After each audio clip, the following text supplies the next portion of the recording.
வணக்கம். தமிழில் Node.js கற்கலாம் பகுதி 12. இந்த பகுதியில் கன்சோல் அப்படிங்கிற Node.js மாடியூலை பற்றியும், கன்சோல் அப்படின்னா என்ன அப்படின்னும், அதுக்கப்புறம் நம்ம எப்படி ஒரு ஃபைலில் லாக் அப்புறம் எரர்லாம் ரைட் பண்ணுறது அப்படிங்கிறத பார்க்கலாம். நோட்டில் கன்சோல்னு ஒரு மாடியூல் இருக்குது. இந்த மாடியூலை வச்சு தான் நம்ம ஸ்க்ரீனுக்கு ஏதாவது பிரிண்ட் பண்ணுறோம். .log, .error இந்த மாதிரி மெத்தட்ஸ்லாம் வச்சு நம்ம ஏதாவது பிரிண்ட் பண்ணுறோம். பொதுவாக ஆப்ரேட்டிங் சிஸ்டமில் கன்சோல் அப்படிங்கிறது என்னன்னு பார்ப்போம்.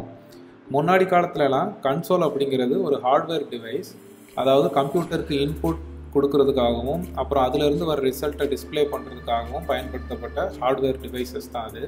அப்போல்லாம் ஒவ்வொரு ப்ராசஸிங்க்கும் ஒவ்வொரு டைப்பில் கன்சோல் தேவைப்படும். மேக்னெட்டிக் டேப்லேருந்து டேட்டாவை இன்புட் பண்ணுறதுக்கோ ஒரு மாதிரி கன்சோல், அப்புறம் அடுத்து பஞ்ச் கார்டு இன்புட்னா அது வேறு டைப்பில் கன்சோல். இப்போ டெக்னாலஜி வளர்கிறப்ப இந்த மாதிரியான டிஃப்ரெண்ட் டைப் ஆஃப் ஹார்ட்வேர்ஸ்க்கு காமனாக ஒரு இன்டர்ஃபேஸ் எடுத்துகிட்டு வர்றாங்க. அது ஓஎஸ் லெவலில் கொண்டு வர்றாங்க. ஃபஸ்ட்டு வந்து STDIN, ஸ்டாண்டர்ட் இன்புட் ஸ்ட்ரீம். இதை குறிக்கிறதுக்கான நம்பர் வந்து 0.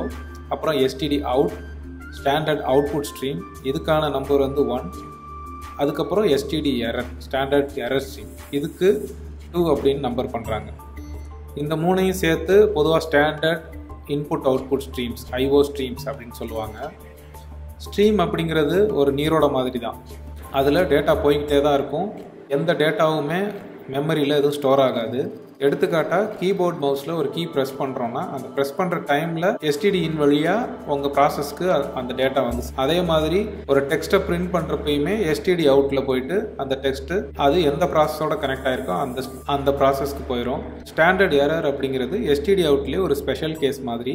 நம்மளோட ப்ராசஸில் ஏதாவது எரர் வருது அப்படின்னா அது ஸ்டாண்டர்ட் அவுட்புட் போகாமல் ஸ்டாண்டர்ட் எரர் அப்படிங்கிற இன்னொரு அவுட்புட் ஸ்ட்ரீமுக்கு போகும். இப்போ இதை ப்ராக்டிக்கலாக பார்ப்போம். இப்போ நான் நோட் ப்ராசஸ் ஸ்டார்ட் பண்ணியிருக்கேன், npm ஸ்டார்ட்னு சொல்லிட்டு. ஒரு யூனிக்ஸ் பேஸ் சிஸ்டமில் நீங்கள் PS அப்படின்னு கமாண்ட் கொடுத்தீங்கன்னா என்னென்ன ப்ராசஸ்லாம் ரன் ஆகுதுன்னு வரும். ஸோ ஃபஸ்ட்டு npm ஸ்டார்ட் அப்படிங்கிற ப்ராசஸ் ஸ்டார்ட் ஆகிருக்கு. அதோட சைல்டாக node ஸ்பேஸ் index.js, அதுக்கான ப்ராக் ஃபைலுக்கு நான் உள்ளே போகிறேன்.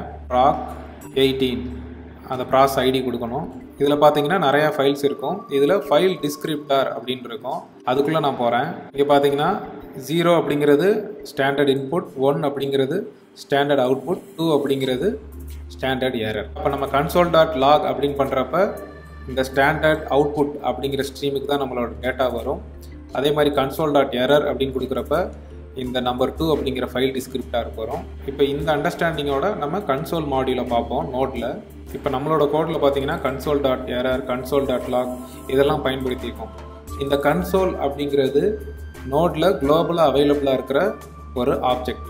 கன்சோல் அப்படிங்கிற கிளாஸ்க்கு ஒரு டிஃபால்ட் ஆப்ஜெக்டாக கன்சோல் அப்படிங்கிறத க்ரியேட் பண்ணி Node.js நமக்கு கொடுத்துருக்காங்க. ஏன்னா எப்படியும் எல்லா ப்ராஜெக்ட்லேயுமே நம்ம இந்த லாகை பயன்படுத்த வேண்டியிருக்கும். அதனால் ஒவ்வொருத்தவங்களும் இதுக்கான ஆப்ஜெக்ட் க்ரியேட் பண்ணுறதுக்கு பதிலாக டிஃபால்ட்டாகவே Node.jsல ஒரு ஆப்ஜெக்ட் க்ரியேட் பண்ணியிருக்காங்க. அந்த ஆப்ஜெக்டில் நம்ம லாக் அப்படின்னு ஏதோ ஒரு மெசேஜ் எழுதுகிறோம் அப்படின்னா அது STD அவுட் போகும். எரர் அப்படின்ட்டு அதுக்குள்ளே ஏதோ ஒரு ஸ்ட்ரிங் கொடுக்குறோம் அப்படின்னா அது STD எரர் ஸ்ட்ரீமுக்கு போகும். சரி, இப்போ நம்ம அப்ளிகேஷன் வந்து ப்ரொடக்ஷனில் ரன் பண்ணுறப்ப நம்ம அப்ளிகேஷனில் ஒரு இஷ்யூ வருது அப்படின்னா ப்ரொடக்ஷனில் அதோட லாக் எடுத்து தான் நம்ம டீபக் பண்ணுவோம். அப்போ லாகில் இருக்கிற இன்ஃபர்மேஷன் எந்த டைமில் ஃபெயிலியர் அக்கர் ஆகிருக்கு, ஏதாவது எக்ஸப்ஷன் வந்திருக்கா, எரர் என்ன வந்திருக்கு, இதெல்லாம் பார்த்து நம்ம லோக்கலில் அதை ரீப்ரொடியூஸ் பண்ண முடியுதான்னு பார்த்து தான் பக் ஃபிக்ஸ் பண்ணுவோம். அப்போ இந்த லாகெல்லாம் இந்த மாதிரி ஸ்டாண்டர்ட் IO ஸ்ட்ரீம்ஸில் நம்ம ரைட் பண்ணிட்டோன்னா நமக்கு அதுக்கப்புறம் கிடைக்காது.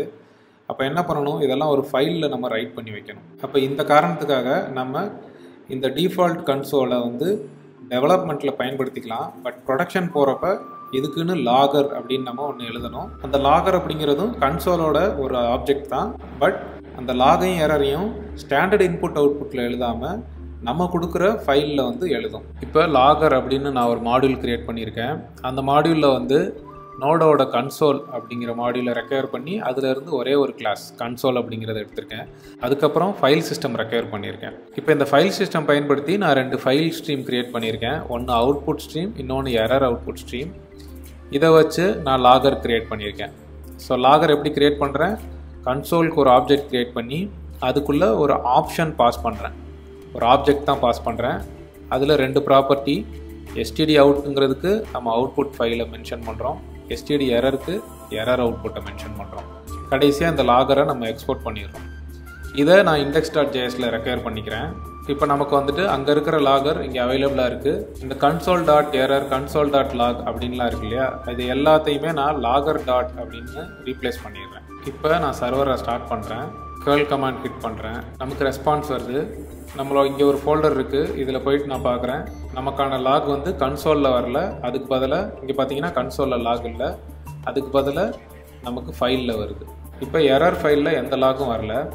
அதுக்கு வந்துட்டு நம்ம லாகர் டாட் எரர்னு சொல்லி பேட் ரெக்வஸ்ட் வர்றப்ப நான் லாக் பண்ணுறேன். சர்வர் ரீஸ்டார்ட் பண்ணி ரன் பண்ணுறேன். இப்போ எரர் போகிறோம், பேட் ரெக்வஸ்ட்னு வந்துருக்கு. ஏன்னா இந்த மாதிரி ஒரு பாத் நேமுக்கு நமக்கு எந்த ரவுட்டும் கிடையாது, அதனால் பேட் ரெக்வஸ்ட்டில் போகுது. இப்போ கன்சோல்னால் என்ன அப்படின்னு பார்த்துருக்கோம். நோட் மாடியூலில் டிஃபால்ட்டாக இருக்கிற கன்சோல் ஆப்ஜெக்ட் எப்படி ஸ்டாண்டர்ட் ஐஓ ஸ்ட்ரீம்ஸில் டேட்டாவை ரைட் பண்ணுதுன்னு பார்த்தோம். அதுக்கப்புறம் ஃபைலில் எப்படி நம்மளோட லாகை ரைட் பண்ணுறது அப்படிங்கிறத பார்த்துருக்கோம். இதெல்லாம் உங்கள் லோக்கல் சிஸ்டம்லேயும் செஞ்சு பாருங்கள். ஏதாவது டவுட் அப்படின்னா கமெண்ட்டில் கேளுங்கள், நான் ஆன்சர் பண்ணுறேன். நன்றி.